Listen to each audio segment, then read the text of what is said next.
12 এর বায়োলজি ক্লাসে মানব জনন হিউম্যান রিপ্রোডাকশন এই চ্যাপ্টারের মানুষের পুং জননতন্ত্র এই বিষয়টা আমরা একটু আলোচনা করব। পুং জননতন্ত্র কাকে বলে? পুরুষের দেহে জননে সহায়ককারী অঙ্গগুলো মিলিত হয়ে যে তন্ত্র গঠন করে তাকে বলা হয় পুং জননতন্ত্র। পুং জননতন্ত্রের অঙ্গগুলিকে আমরা দুভাগে ভাগ করতে পারি। মুখ্য জননাঙ্গ, সেটা হলো এক জোড়া শুক্রাশয়, আর গৌণ জননাঙ্গ, তার মধ্যে আছে আনুষঙ্গিক নালী, ভাষা ইফারেন্সিয়া, এপিডিডাইমিস, ভাস ডিফারেন্স, ইউরেথ্রা। শুক্রাশয়ে যে শুক্রাণু উৎপন্ন হয় তা এই নালীগুলির মাধ্যমেই পরিবাহিত হয়ে পুরুষের দেহের বাইরে যায়। আছে আনুষঙ্গিক গ্রন্থি, seminal vesicle, prostate gland, bulbo urethral gland বা কাউপার গ্রন্থি। সেমিনাল ভেসিকল, প্রস্টেট গ্ল্যান্ড এদের ক্ষরণ শুক্রাশয় থেকে যে শুক্রাণু উৎপন্ন হয় তার সাথে মিশে বীর্য বা সিমেন তৈরি করে। এছাড়াও এরা যৌন মিলনে সাহায্যও করে। বহিস্থ অঙ্গ, তার মধ্যে আছে স্ক্রোটাম স্যাক যার মধ্যে শুক্রাশয় দুটি থাকে, আর আছে পেনিস বা শিশ্ন। এটা একটা পেশিময় সঙ্গম অঙ্গ যেটা স্পার্মকে নারী দেহে ট্রান্সফার করতে সাহায্য করে। প্রথমে চলে আসি শুক্রাশয়। আমরা প্রথমে শুক্রাশয় সম্পর্কে পড়ব। শুক্রাশয় মুখ্য জননাঙ্গ। কেন মুখ্য? না, শুক্রাশয়ের মধ্যে জনন কোষ শুক্রাণু উৎপন্ন হয় এবং শুক্রাশয় থেকে তোমরা পরে পড়বে টেস্টোস্টেরন হরমোন খরিত হয়, যে হরমোনটা পুরুষের পুরো রিপ্রোডাকশনটাই কন্ট্রোল করে, যার জন্যই শুক্রাশয়কে বলা হয় মুখ্য জননাঙ্গ। তো প্রথমে আমরা এবার যেটা পড়ব শুক্রাশয় সম্বন্ধে। পুরুষ মানুষের দেহে এক জোড়া শুক্রাশয় থাকে। প্রাপ্তবয়স্ক পুরুষের দেহে শুক্রাশয় দুটি দুই উরুর মাঝে দেহের বাইরের দিকে এই পজিশনটায় স্ক্রোটাম স্যাক থাকে। সেই স্ক্রোটাম স্যাকের মধ্যে প্রাপ্তবয়স্ক পুরুষের শুক্রাশয় দুটি বর্তমান। প্রাপ্তবয়স্ক পুরুষের শুক্রাশয় মোটামুটি ডিম্বাকার এবং একটু চ্যাপ্টা, লেন্থ 5 সেন্টিমিটার, চওড়া ওই 2.5 সেন্টিমিটার আর পুরুত্ব 3 সেন্টিমিটার, ওজনে 10 থেকে 15 গ্রাম মতো। প্রাপ্তবয়স্কের শরীরে শুক্রাশয় স্ক্রোটাম স্যাকে থাকলেও এটা কিন্তু এখানে তৈরি হয় না। ভ্রূণ অবস্থায় শুক্রাশয় কিন্তু তৈরি হয় উদর গহ্বরে। তারপর গর্ভাবস্থার 7ম মাসে ওটা আস্তে আস্তে ইঙ্গুইনাল ক্যানাল বেয়ে, এই হচ্ছে ইঙ্গুইনাল ক্যানাল, এটা একটা নলাকার প্যাসেজ যেটা উদর গহ্বরের সাথে স্ক্রোটাম স্যাকের একটা কানেকশন তৈরি করছে। ইঙ্গুইনাল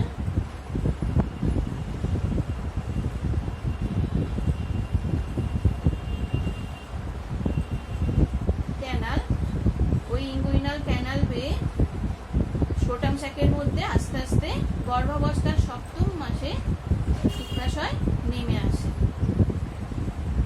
এবং স্ক্রোটাম স্যাকের মধ্যে শুক্ররজ্জু দ্বারা এটা ঝোলে।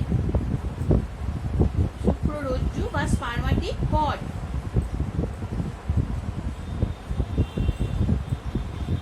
শুক্ররজ্জু একটা দড়ির মতো স্ট্রাকচার, এর মধ্যে দিয়ে ভাস রেফারেন্স বেরিয়েছে, রক্তবাহ, নাড় ইত্যাদি প্রবেশ করেছে শুক্রাশয়ে। ঠিক আছে, তাহলে পজিশন বুঝলাম প্রাপ্তবয়স্কের শরীরে কোথায় থাকে। এবার আরেকটা ব্যাপার, উদর গহ্বরে শুক্রাশয় তৈরি হওয়া সত্ত্বেও মানুষের ক্ষেত্রে কেন এটা সেন্টিগ্রেডের মধ্যে নেমে আসছে। আমাদের সাধারণত বডি টেম্পারেচার 37°C মতো। ওই তাপমাত্রায় যদি উদরগহ্বরে শুক্রাশয় রয়ে যেত তাহলে কিন্তু শুক্রাণু উৎপাদন প্রক্রিয়া ব্যাহত হতো। শুক্রাণু উৎপাদন প্রক্রিয়ার জন্য একটু কম টেম্পারেচার লাগে। স্ক্রোটাম স্যাক দেহের বাইরে অবস্থিত হওয়ার জন্য এখানে টেম্পারেচারটা দেহের তাপমাত্রা থেকে 2 থেকে 2.5 বা 3°C মতো কম হয়। এই তাপমাত্রা আদর্শ শুক্রাণু উৎপন্নের জন্য।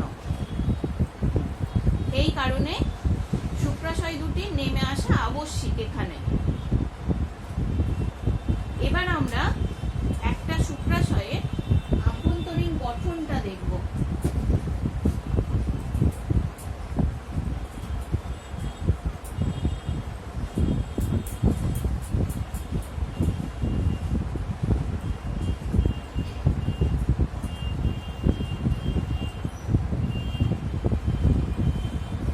মোটামুটি একটা ডিম্বাকার স্ট্রাকচার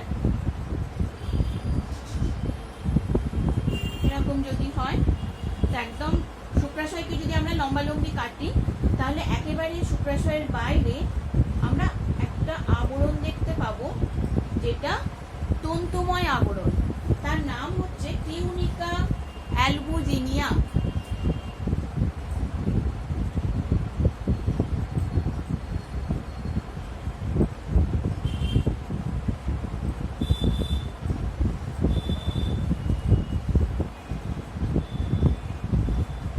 অ্যালবুজিনিয়ার ভেতর দিকে থাকে রক্তবাহ সমন্বিত আর একটা আবরণ, এটা হলো টিউনিকা ভাস্কুলোসা।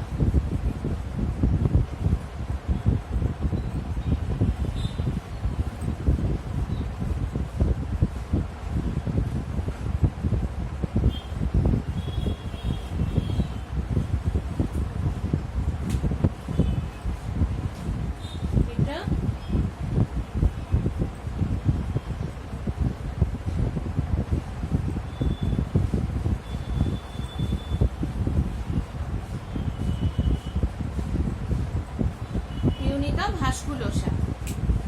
শুক্রাশয়ের মধ্যে কতগুলো প্রকোষ্ঠ থাকে, কম্পার্টমেন্ট এরকম দেখতে পাবেন।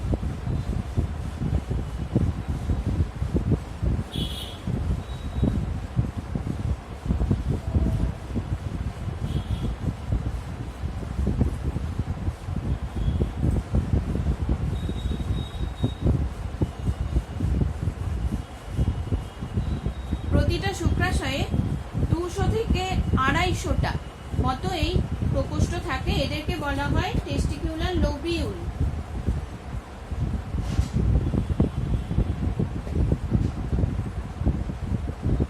লোবিউল এই চেম্বারগুলো, প্রতিটি চেম্বারে 1 থেকে 3টে অতি পেঁচানো নালী থাকে, খুব সূক্ষ্ম নালী। প্রতি চেম্বারে 1 থেকে 3টে, একটা থাকতে পারে, 2টো থাকতে পারে, 3টে থাকতে পারে।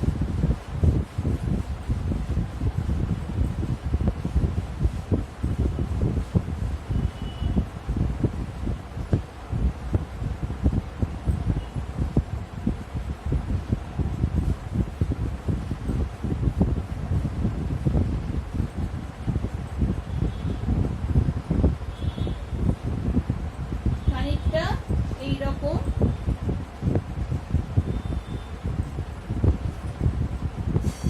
কুণ্ডলীকৃত নালী, এদের মধ্যেই শুক্রাণু উৎপন্ন হয়। পুং জননকোষ শুক্রাণু কিন্তু এই নালীগুলোর মধ্যেই তৈরি হবে। এই নালীগুলোর নাম হলো শুক্র উৎপাদক নালী বা সেমিনিফেরাস টিউবিউল।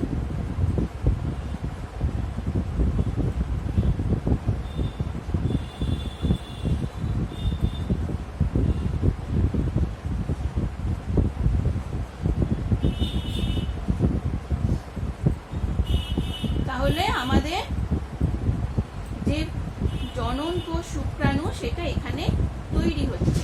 এই সেমিনিফেরাস টিউবিউলগুলি শেষ প্রান্তে পরস্পর মিলিত হয়ে এরকম সোজা নালী, ঋজু নালিকা বা স্ট্রেট টিউবিউল তৈরি করে।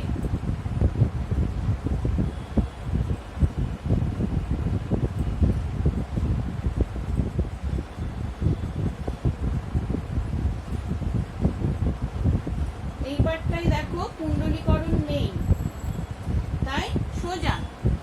এই জায়গাটা হচ্ছে স্ট্রেট টিউবিউল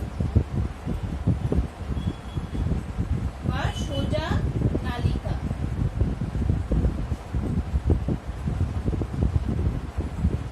সোজা নালিকাগুলো শুক্রাশয়ের ভেতরে এই জায়গাটায় একটা জালক তৈরি করে ফেলে,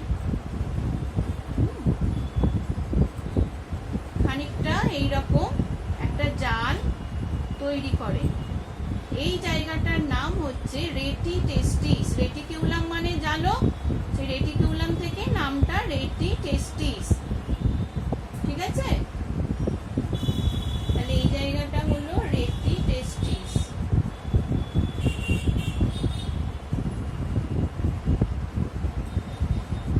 রেটি টেস্টিস, রেটি টেস্টিস থেকে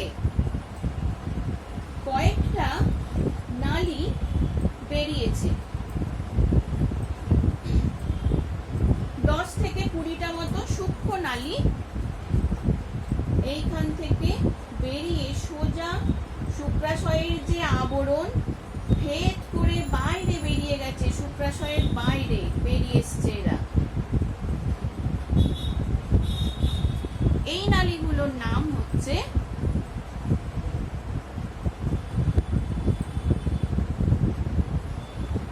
ভাষা ডিফারেন্সিয়া।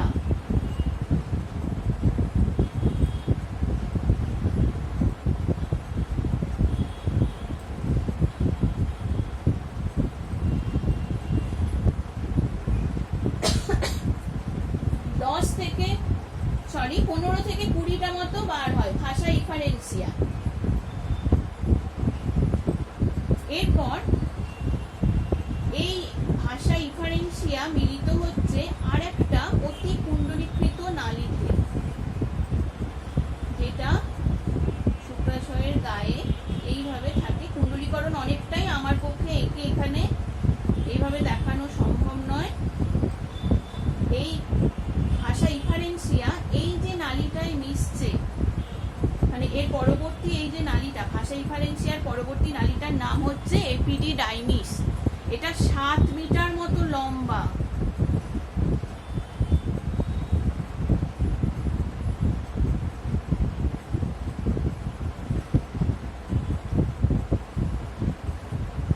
শুক্রাশয় লম্বায় 5 সেন্টিমিটার আর এই নালীটা 7 মিটার লম্বা। তাহলে কতখানি কুণ্ডলীকরণ আছে তোমরা কল্পনা করে নাও। 5 সেন্টিমিটারের মধ্যে 7 মিটারকে গুটিয়ে থাকতে হচ্ছে। এই এপিডিডাইমিসের আবার 3টে অংশ আছে।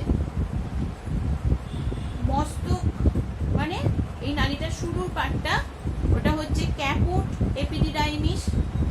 মনে রাখার সুবিধা কি না, ক্যাপ আমরা মাথায় পরি, মাথা অগ্র অংশ, সেখান থেকে মনে রাখবে ক্যাপুট, ক্যাপ থেকে ক্যাপুট এপিডিডাইমিস। মিডিল পার্টটা মধ্যাংশ বা কর্পাস এপিডিডাইমিস। আর শেষ অংশ লেজ, কডা এপিডিডাইমিস। কডা মানেই লেজ, কডা এপিডিডাইমিস। এই 3টে অংশ আছে। এরপর এই এপিডিডাইমিস তা মিলিত হচ্ছে বা এপিডিডাইমিসের পরের পার্ট থেকে যে নালীটা বেরোচ্ছে সেটা হচ্ছে সোজা উপর দিকে উঠে যাচ্ছে, এটা ভাস ডিফারেন্স বা ডিফারেন্স।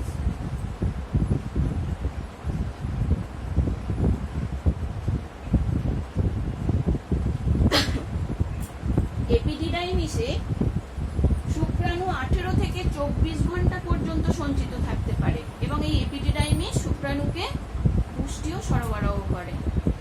ভাস ডিফারেন্স, সে এখান থেকে শুক্রাণু পরিবহনে সাহায্য করছে, প্লাস সেও পুষ্টি সরবরাহ করছে এবং সেও খানিক সঞ্চয় করে।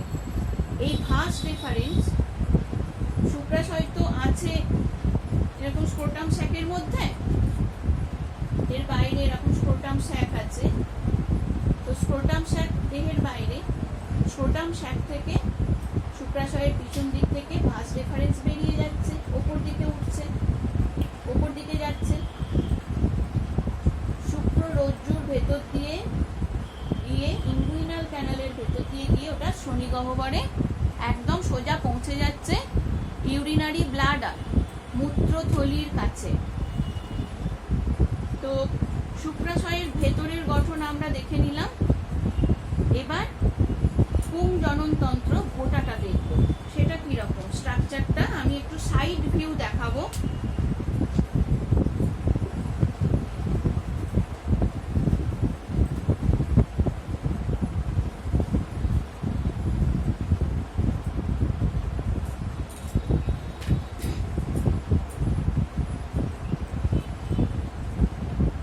স্ক্রোটাম শ্যাক যতটা সোজা করে আঁকা যায় আমি আঁকছি তোমাদের বোঝার সুবিধার্থে। তোমরা বইয়ে বা এমনি নেটে অনেক ভালো ছবি এর থেকে পেয়ে যাবে। স্ক্রোটাম শ্যাকের মধ্যে এই টেস্টিস,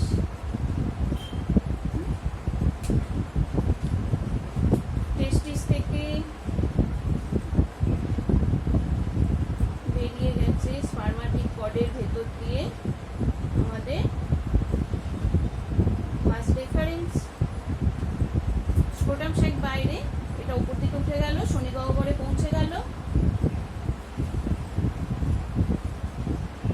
এইভাবে উঠছে, এইখানে থাকছে ইউরিনারি ব্লাডার, ব্লাডারের পিছন দিকে চলে যায়, সেইখানে এই জায়গায় থাকে আর একটা গ্ল্যান্ড। এটা কিন্তু এক জোড়া, এই গ্রন্থিটা, এটা হচ্ছে সেমিনাল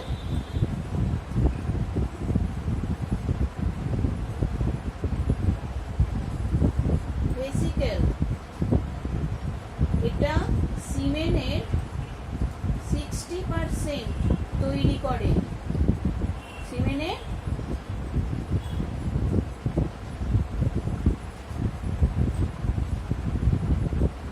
বীর্যের 60% এখান থেকে তৈরি হয়। আর এর ক্ষরণটার মধ্যে ফ্রুক্টোজ থাকে।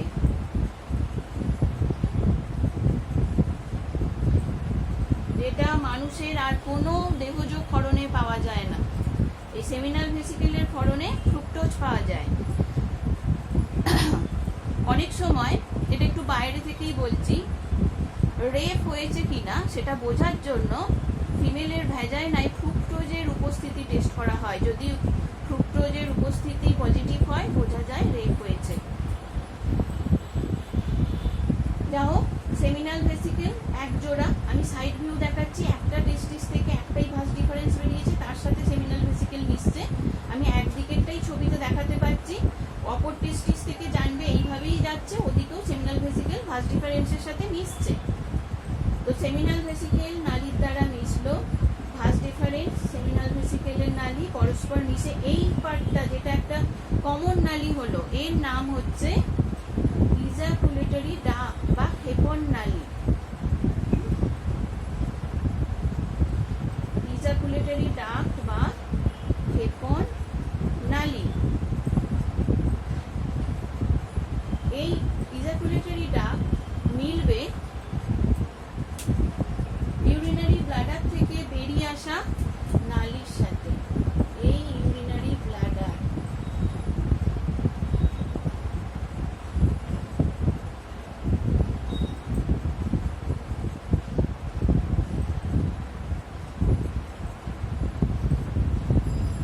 ঠিক আছে, এটা হচ্ছে আমাদের ইউরিনারি ব্লাডার বা মূত্রথলি।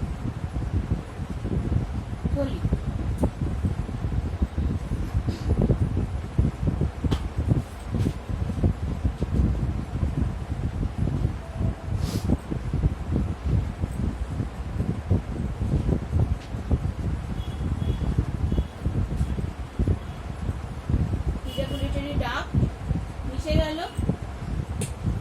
এরপর এই নালীটা এখন মূত্র নিয়ে যাবে, আবার সিমেন বা বীর্যকেও নিয়ে যাচ্ছে, তাই এর নাম এখন ইউরেথ্রা, মূত্র জনন নালী। সেটা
সিস্টেমে প্রবেশ করবে ওখানে কিন্তু ও অ্যাসিডিক এনভায়রনমেন্ট পাবে, আম্লিক পরিবেশ।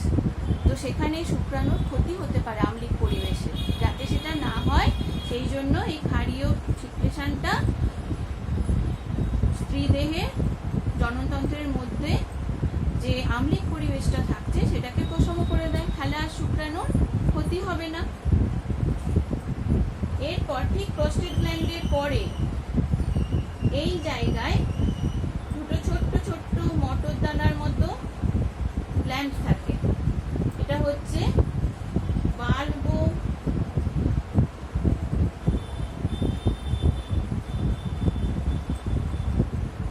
ইউরেথ্রাল গ্ল্যান্ড বা কাউপার গ্ল্যান্ড। ঠিক আছে, এর ক্ষরণ যৌন মিলনে সাহায্য করে, ভ্যাজাইনাকে পিচ্ছিল করতে সাহায্য করে। এরপর এই যে ইউরেথ্রা চলে যাচ্ছে, এটা একটা পেশিময় সঙ্গম অঙ্গের ভেতর দিয়ে পাস করছে। এই পেশিময় সঙ্গম অঙ্গটার নাম হচ্ছে পেনিস। তাহলে ছবিতে দেখো ইউরেথ্রা প্রস্টেট গ্ল্যান্ডের ভেতর দিয়ে যাচ্ছে, সেই পার্টটার নাম হচ্ছে প্রস্টেটিক ইউরেথ্রা বা প্রস্টেটিক মূত্রনালী। তারপর থেকে পেনিসে ঢোকার আগে পর্যন্ত ছোট্ট একটু অংশ, সেটা মেমব্রেনাস ইউরেথ্রা বা পর্দাময় মূত্রনালী। তারপর বাকি বেশিরভাগ অংশটাই পেনিসের ভেতর দিয়ে গেছে, এই জায়গাটা পিনাইল মূত্রনালী।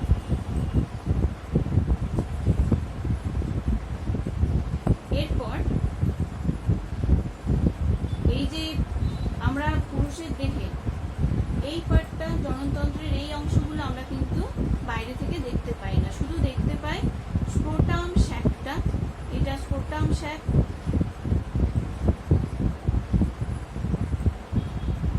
আর পেনিস, এই দুটো অংশ আমরা দেখতে পাই।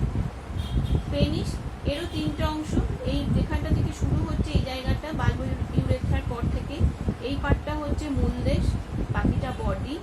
আর এই অগ্রভাগটা একটু খোলা থাকে, এই জায়গাটাকে বলা হয় গ্ল্যান্স পেনিস। গ্ল্যান্স পেনিসে একটা লুজ স্কিন এই জায়গায় থাকে,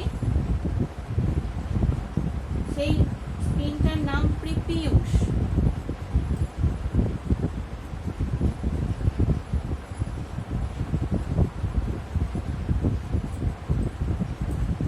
আর পেনিসের যদি আমরা প্রস্থচ্ছেদ নিই তাহলে দেখতে পাবো দুরকম পেশি দেখতে পাবো। এটা কর্পোরা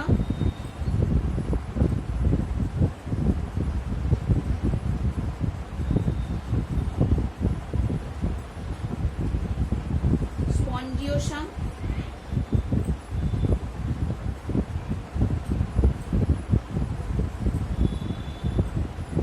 একটাই থাকে যার মধ্যে দিয়ে ইউরেথ্রা পাস করছে। আর এরকম দুটো বান্ডিল থাকে পেশি, এই দুটো পেশি হচ্ছে, এই পেশি দুটো হচ্ছে কর্পোরা ক্যাভার্নোসা।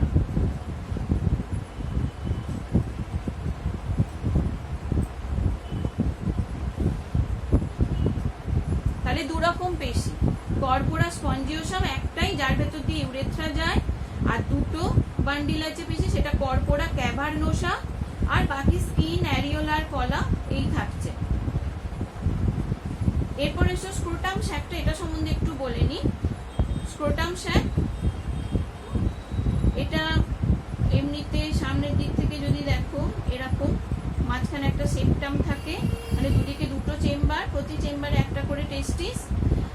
আর বাইরে থেকে ভেতর দিকে স্ক্রোটামের 7টা তুমি লেয়ার পাবে, স্তর পাবে। একদম বাইরে হচ্ছে ত্বক, স্কিন, পাতলা কুঞ্চিত ত্বক। তারপর ভেতরে পাবে টিউনিকা ডার্টস, তারপর বহিস্থ স্পার্মাটিক ফাসা, তারপর পাবে ক্রিমাস্টেরিক স্তর, তারপর পাবে অন্তঃস্থ স্পার্মেটিক ভাষা, একদম ভেতরে পাবো টিউনিকা ভ্যাজাইনালিস। সেই টিউনিকা ভ্যাজাইনালিস স্তরটা আবার দুটো ভাগে বিভক্ত, তার আবার দুটো স্তর।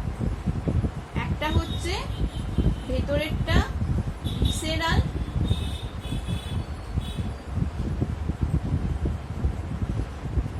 অন্তঃস্থ স্তর, আর বাইরেরটা হচ্ছে প্যারাইটাল।